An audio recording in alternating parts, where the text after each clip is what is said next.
Hey, welcome to Girls Game Shelf. Today I get to teach you how to play Carbon City Zero.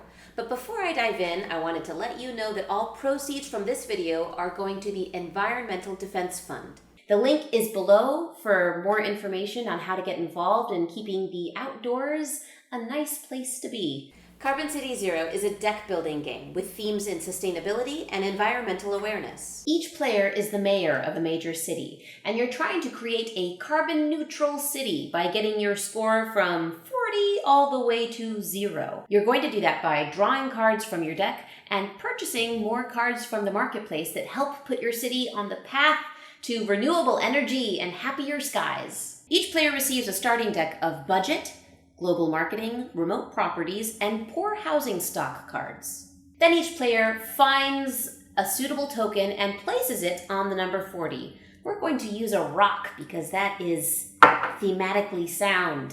And then player number 2 is going to use whatever they have in their pocket. Oh, a thumb drive. Okay. All right, cool.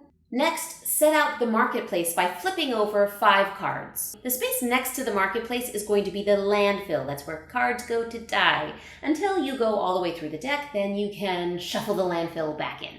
Let's take a closer look at some of these market cards. Here at the top, you have the sector each card belongs to.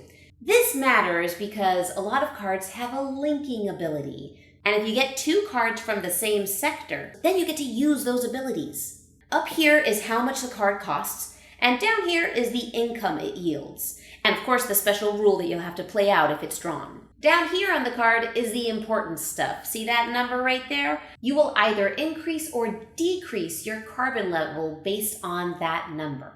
Hopefully decrease, because if you get to 0, then you win the game. But we're starting at 40, so we've got some work to do, y'all. Now, each mayor's turn has 3 phases to it. The draw phase, the action phase, and the recycle phase. During the draw phase, you take 5 cards from the top of your deck and you place them right in front of you. During the action phase, you can do 4 different things. You can activate any special rules on the card. You can calculate your income by adding up the coins at the bottom of each of your cards laid out in front of you. Then you can purchase cards from the marketplace using the income that you just generated. You don't get to keep that income after your turn is over, and cards that are bought from the marketplace are immediately replenished. And finally, adjust the carbon level according to the cards that you have drawn. You have to do this. You can't decide not to use one of the cards that you have drawn out of your deck. It's your job to keep your deck looking all nice and pretty in there for the environment. During the recycle phase, place all of the cards that you used into the recycling bin. There are a few different icons and cards in this deck that I want to tell you more about. First, if any card has this icon, it's a snag card, meaning that if you reveal this card in the marketplace, you have to place the card on top of your deck.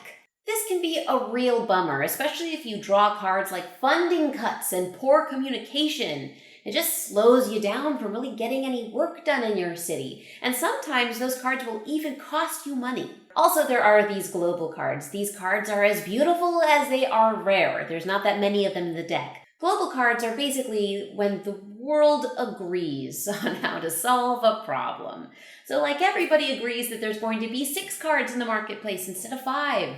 Or maybe players are going to increase their hand limit. Or even that the costs of cards will go down. Isn't it nice when we all work together? Anytime a global card is drawn, it is placed next to the marketplace and is in effect until the next global card is drawn, which will go directly on top of the previous one. If there is a card that you don't understand the meaning of, like what is retrofitting buildings? What does that mean? What does it mean to retrofit? Well, there is this handy-dandy glossary that comes along with the game. What I appreciate about this game is that the focus really is on just getting your city carbon neutral.